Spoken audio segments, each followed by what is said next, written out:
সেদিন নর্মালি একটু মনটা খারাপ ছিল, তাই ভাবলাম একটু পার্কের থেকে ঘুরে আসি, বাট সেখানে গিয়ে অনেক কিছু হয়েছিল। এখানে দেখো, এখানে আমি এত লজ্জা পাচ্ছি, মানে কিসের জন্য তো এটা তোমরা ভাবতেও পারবে না। এই যে দেখো, শুধুমাত্র এটা করার জন্য আমি এতটা লজ্জা পাচ্ছিলাম, মানে ভাবা যায়। এই যে ডোরেমনের একটা শট নিয়ে নিচ্ছি সুন্দর করে, অ্যান্ড হরিণের পিঠে চড়ার চেষ্টা করছিলাম, সেখানে চড়লে হরিণের পা কটা আর আস্ত থাকতো না। দেন এখানে একটা শট নিতে গিয়ে আমরা ফেল হয়ে গিয়েছি। এটা হচ্ছে আমার ফ্রেন্ড যে আমাকে নিয়ে গিয়েছিল।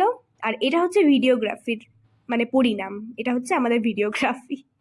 যাই হোক, একটা ভালো শট নেওয়ার পর আমরা বেরিয়ে যাচ্ছি বাড়ির উদ্দেশ্যে। দেন রাস্তায় কুল দেখতে পেয়ে লোভ সামলাতে না পেরে গাছ থেকে পেরে নিলাম। দেন আমাদের মন শান্তি তাও হয়নি, তো ইট ছুঁড়ে ছুঁড়ে গাছ থেকে আমরা কুল পেরে নিচ্ছি।